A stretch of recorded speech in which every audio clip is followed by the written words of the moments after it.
Hello, my dear friends. Welcome to Net Study June 2021 exam. I hope you all are doing well. My dear friend, अगर आप इस channel पे नए हैं तो चैनल को सब्सक्राइब करें और साथ ही बेल आइकन को क्लिक करना ना भूलें ताकि आने वाली सभी वीडियो का नोटिफिकेशन आपको सबसे पहले मिले। तो फ्रेंड्स, आज हम डिस्कस करेंगे फॉर्मल एंड इनफॉर्मल कम्युनिकेशन के बारे में। इससे पहले हमने डिस्कस किया है इंटरपर्सनल कम्युनिकेशन के बारे में, intrapersonal communication and mass communication के बारे में। तो आज हम डिस्कस करेंगे फॉर्मल एंड इनफॉर्मल कम्युनिकेशन के बारे में, क्योंकि एग्जाम में इससे जो है क्वेश्चन ज्यादा पूछने के चांसेस हैं। आइए चलते हैं, बिना टाइम वेस्ट किए हुए देखते हैं फॉर्मल कम्युनिकेशन होता क्या है। तो फ्रेंड्स, अगर बात करते हैं, जैसा कि हम पहले भी आपको बता चुके हैं कि on the basis of relationship, यानी कि जो टाइप्स ऑफ कम्युनिकेशन होता है वो तीन भागों में बांटा गया है। On the basis of relationship, on the basis of purpose and style, on the basis of direction. हम इसको डिस्कस कर चुके हैं और आज हम बात करेंगे on the basis of purpose and style के बेसिस पे जो डिवाइड किया गया है फॉर्मल एंड इनफॉर्मल कम्युनिकेशन को, उसको हम आज देखेंगे। तो आइए चलते हैं, देखते हैं कि फॉर्मल कम्युनिकेशन होता क्या है। फ्रेंड्स, इसमें बात की जा रही है फॉर्मल कम्युनिकेशन में, अगर ये बस ऐसे ही दे दिया गया है कि जो टाइप्स ऑफ कम्युनिकेशन को दो भागों में बांटा गया है वो फॉर्मल इनफॉर्मल कम्युनिकेशन, जैसा कि हमने आपको पहले भी बता चुके हैं। अगर बात करते हैं फॉर्मल कम्युनिकेशन की, ये deliberately establish by upper level of management for day to day transmission of official information. तो माय डियर फ्रेंड, इसका जो करेक्शन है इसमें सिर्फ यही बात की गई है कि ये जो इनफॉर्मल कम्युनिकेशन होता है किसी ऑर्गेनाइजेशन में मैनेजमेंट के द्वारा इसको इस्टेब्लिश किया जाता है, क्योंकि इसमें जो फॉर्मल कम्युनिकेशन होता है इसमें रूल एंड रेगुलेशन होते हैं। जो भी कम्युनिकेट करने का एक तरीका होता है उसके रूल एंड रेगुलेशन के साथ होता है। उसमें यानी जो एक ऑर्गेनाइजेशन हो गई, उसमें अलग अलग लेवल पे लोग होते हैं। जैसे सबसे लो लेवल पे जो होते हैं इंप्लॉइज होते हैं, फिर उसके बाद सुपीरियर होते, सुपरवाइजर वगैरह होते हैं, फिर उसके बाद मैनेजर, फिर मैनेजमेंट वगैरह ये सब आते हैं। तो उनके बीच में कैसे जो कम्युनिकेट होने का क्या तरीका है, रूल एंड रेगुलेशन क्या है, उसकी फॉर्मेलिटीज क्या है, उसको फॉलो करना होता है। यही बात फॉर्मल कम्युनिकेशन जो होता है एक ऑर्गेनाइजेशन में, यही होता है। तो आइए चलते हैं, देखते हैं फॉर्मल कम्युनिकेशन। ये बात की गई फ्रेंड्स कि फॉर्मल कम्युनिकेशन जो होता है वो 6 तरीके के होते हैं। कौन कौन से होते हैं?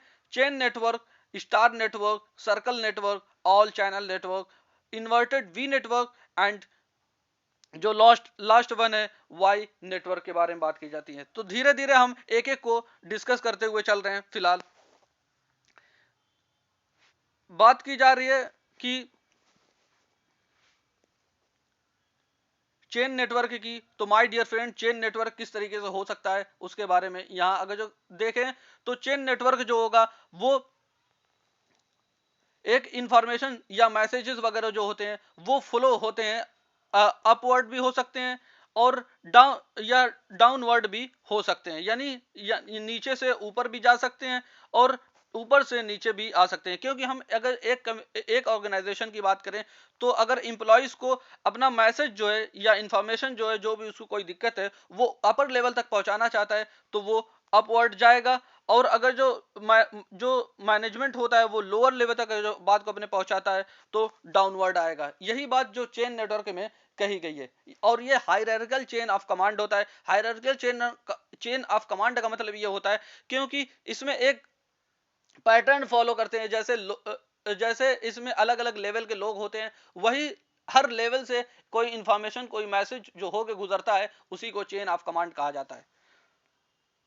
आई होप ये जो चेन नेटवर्क होता है आप इसको समझ गए होंगे। आइए देखते हैं स्टार नेटवर्क के बारे में। अगर जो बात दूसरे नंबर पे स्टार नेटवर्क आता है उसके बारे में क्या बात कही गई है। ये भी एक मैसेज का जो फ्लो होता है वो जो मेंबर होते हैं उनके ग्रुप में, जो ग्रुप के जो मेंबर होते हैं उनके उनमें एक लीडर होता है। उस लीडर के थ्रू, मान लीजिए ये लीडर है, उसमें अलग अलग मेंबर हो गए, मेंबर का कुछ ग्रुप है, यहाँ हो गया, यहाँ हो गया, यहाँ हो गया, ये सब मेंबर हैं ये सब। और ये एक लीडर के तरीके से अपना जो इंफॉर्मेशन, जो भी मैसेज है वो लोगों तक पहुंचा रहा है। यही जो होता है वो स्टार नेटवर्क होता है। अगर बात करते हैं सर्कल, जो तीसरे नंबर पे सर्कल नेटवर्क है, तीसरे नंबर पे जो सर्कल नेटवर्क है उसकी अगर जो बात करते हैं फ्रेंड, तो ये ग्रुप जो मेंबर के ग्रुप के जो मेंबर हैं वो इंटरेक्ट करते हैं विद एडजॉइनिंग मेंबर ओनली, यानी कोई एक ग्रुप है उसमें बहुत सारे मेंबर हैं, मान लीजिए इनको इस तरीके से रख दिया जाए, और अगर ये कम्युनिकेट करेगा इससे, फिर ये इससे कम्युनिकेट करेगा, फिर ये इससे कम्युनिकेट करेगा, ऐसे ही जो ये चलता रहेगा, इसी को सर्कल नेटवर्क कहा जाता है। अगर मतलब कहा गया कि एट ज्वाइनिंग, जो एक दूसरे से ज्वाइन होते हैं उन्हीं के बीच में जो ये कम्युनिकेट होता है, इसी को सर्कल नेटवर्क कहा जाता है।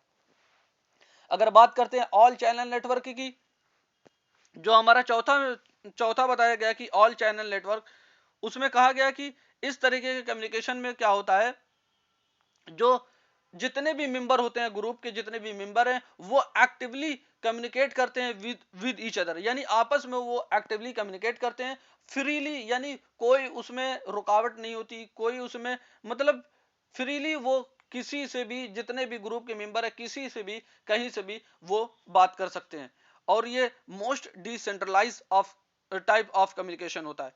जैसे अगर एग्जांपल के तौर पे अगर देखा जाए, तो मान लीजिए ये ग्रुप के कुछ मेंबर हैं, ये ग्रुप के कुछ मेंबर हैं, और यहां भी एक मेंबर है, अगर ये इससे कम्युनिकेट कर सकता है, ये इससे भी कम्युनिकेट कर सकता है, ये इससे भी कम्युनिकेट करता है, वैसे ही सेम ऐसे बात करें तो ये इससे कम्युनिकेट कर सकता है और ये इससे भी कम्युनिकेट कर सकता है, और ये इन दोनों इससे भी कम्युनिकेट, यानी फ्रीली कम्युनिकेट करते हैं, जो ग्रुप ऑफ द मेंबर होते हैं एक्टिवली कम्युनिकेट करते हैं with each other freely.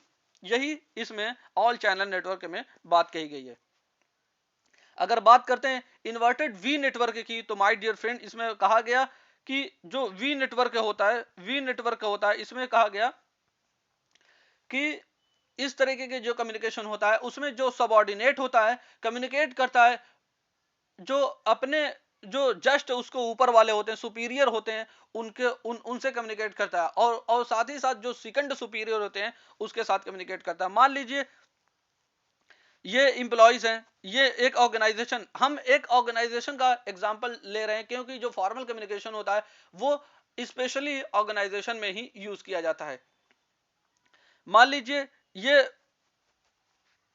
Employees हैं, ये इसको कम्युनिकेट कर रहे हैं, जो इसका सुपीरियर है, ये सुपीरियर है, यानी ये सीनियर है इन दोनों से, ये दोनों इसको कम्युनिकेट कर रहे हैं, और फिर ये कम्युनिकेट करेगा अपने सुपीरियर को, यानी जो इससे सीनियर होगा उससे कम्युनिकेट करेगा। यही अगर इसी वजह से इसको वी नेटवर्क जो है, और सिर्फ ये इससे इन दोनों से नहीं बल्कि इससे भी ये कम्युनिकेट कर सकते हैं, इससे भी ये कम्युनिकेट कर सकते हैं, इसी वजह से इसको we network, inverted we network कहा गया। अगर बात करते हैं जो छठा हमारा बताया गया कि वाई नेटवर्क के बारे में, वाई नेटवर्क के बारे में कहा गया इस तरह के कम्युनिकेशन में जो दो सबऑर्डिनेट होते हैं, यानी अगर दो सबऑर्डिनेट हो गए, एक ये हो गया, एक ये हो गया, फिर उससे जो अपर वाले होते हैं जो एक हायरार्किकल चेन में होते हैं और कम्युनिकेट करते हैं विद सुपीरियर, यानी अपने सुपीरियर से कम्युनिकेट कर, मान लीजिए ये कम्युनिकेट करेगा इससे और ये कम्युनिकेट करेगा इससे, ये दो हो गए, फिर यही दोनों चीजें जो होती हैं फिर आप अपने जो ऊपर जो उसके सुपीरियर हैं उससे कम्युनिकेट करेंगे। मतलब ये हुआ कि जो सुपीरियर कम्युनिकेट करेगा विद टू सुपीरियर, यानी ये दोनों इंप्लॉइज हैं जो एक चेन में होते हैं और इनके सुपीरियर ये हैं, और ये सुपीरियर इन दोनों से कम्युनिकेट करेगा जो इसके सुपीरियर हैं। तो वही अगर इसको अगर हम देखें तो ये एक वाई जो लेटर होता है उस फॉर्म में बन गया, इसी वजह से इसको वाई नेटवर्क कहा जाता है। आई होप ये सारी चीजें आपको क्लियर हो गईंगी। आइए चलते हैं, देखते हैं कि इनफॉर्मल कम्युनिकेशन क्या होता है उसके बारे में बात करते हैं फ्रेंड। इनफॉर्मल कम्युनिकेशन अगर हम देखें, इनफॉर्मल कम्युनिकेशन जो होगा वो एक अनऑफिशियल चैनल होता है, यानी इसमें बात करने का कोई मतलब तरीका नहीं होता, इसमें कोई रूल रेगुलेशन फॉलो नहीं किए जाते हैं, इसमें कोई फॉर्मेलिटीज वगैरह फॉलो नहीं की जाती। अगर इसका मतलब करेक्ट से देखा जाए, इससे एग्जांपल, बेस्ट एग्जांपल देखा जाए, तो एक मान लीजिए एक फ्रेंड सर्कल है, उसमें जो कम्युनिकेट होगा वो इनफॉर्मल कम्युनिकेशन होगा। अगर कोई एक फैमिली है, उस फैमिली में अगर जो कम्युनिकेट होगा तो वो इनफॉर्मल कम्युनिकेशन होगा। वही बात यहां कही गई है। Social need of the employees, जो सोशल नीड होती है एम्प्लॉयज की, उसको मुख्य रूप से ये एड्रेस करता है। और इसको माय डियर फ्रेंड, इस यहाँ से क्वेश्चन भी पूछा जा चुका है कि जो इनफॉर्मल कम्युनिकेशन होता है वो ग्रे पॉइंट कम्युनिकेशन के नाम से भी जाना जाता है, और ये सप्लीमेंट होता है फॉर्मल कम्युनिकेशन का, यानी फॉर्मल कम्युनिकेशन को ये जोड़ता है। और अगर एक बात और यहाँ अब ध्यान रख लें कि जो ये ग्रे पॉइंट कम्युनिकेशन होता है, इसको केथ डेविस ने इसको इन्वेस्टिगेट किया था केथ डेविस ने। यहां से भी यह क्वेश्चन पूछा गया था और आने वाले वक्त में पूछा भी जा सकता है। तो आप इसको ध्यान से याद कर लें और उसको नोट डाउन करते रहें। तो आइए चलते हैं, बात करते हैं। यहां कही गई कि जो इनफॉर्मल कम्युनिकेशन होता है वो चार तरीके का होता है। वो कौन कौन सा होता है? Single strand network, gossip network, probability network, cluster network. और माय डियर फ्रेंड, हम अगर जो बात करते हैं पहले की, जो कह रहा है कि सिंगल स्ट्रैंड नेटवर्क, तो उसके बारे में यहां क्या कहा गया है फ्रेंड? इसमें बताया गया कि सिंगल स्ट्रैंड जो कम्युनिकेशन हमारा जो पहला है, उसके बारे में अगर कहा जाए कि इस तरीके के जो कम्युनिकेशन में क्या होता है कि the information passes one two one. तो फ्रेंड इसमें कहा गया कि जो इंफॉर्मेशन पास की जाती है वन टू वन पास की जाती है, यानी एक एक मतलब एक जो कोई होता है, एक पर्सन जो होता है, वो इंफॉर्मेशन को एक बार में एक व्यक्ति को ही बताता है। That is, one member communicate to another member who is turn communicate to another। यानी अगर कहा गया कि एक मेंबर कम्युनिकेट कर रहा है इससे, फिर ये कम्युनिकेट करेगा इस व्यक्ति से, ये कम्युनिकेट करेगा इस व्यक्ति से, तो इसी को सिंगल स्ट्रैंड नेटवर्क कहा जाता है। अगर बात करते हैं फ्रेंड्स सेकंड की, सेकंड में कहा गया गॉसिप नेटवर्क।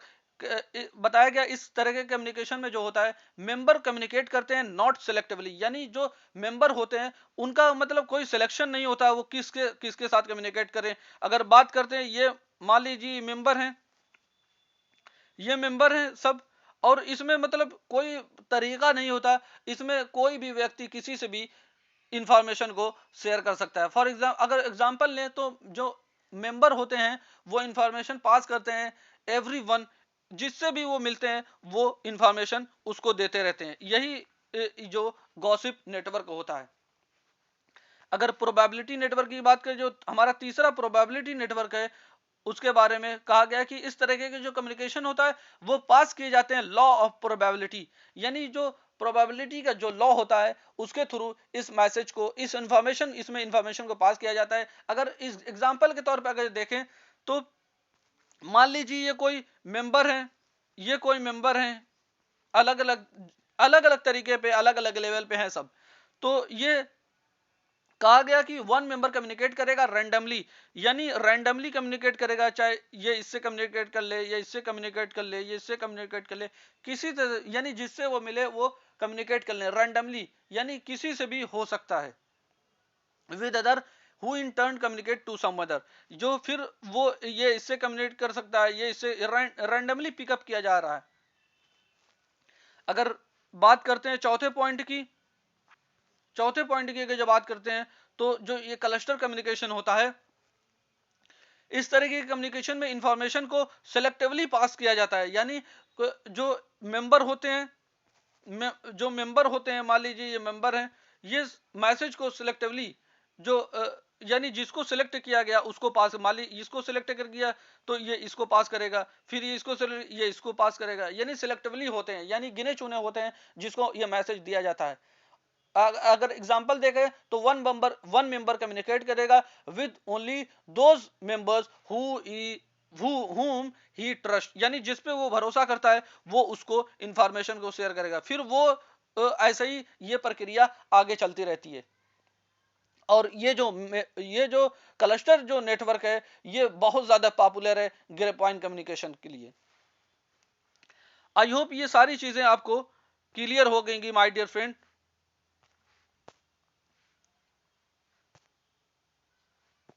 कि हमने डिस्कस किया फॉर्मल कम्युनिकेशन को और इनफॉर्मल कम्युनिकेशन को। फॉर्मल कम्युनिकेशन में क्या क्या कितने भागों में इसको बांटा गया है और कितने तरीके के होते हैं, और इनफॉर्मल कम्युनिकेशन कितने तरीके के होते हैं, हमने इसमें आपसे चर्चा की है। आई होप ये सारी चीजें आपको क्लियर हो गई होंगी। अगर आपको इसमें कोई डाउट हो तो आप कमेंट सेक्शन में कमेंट करें।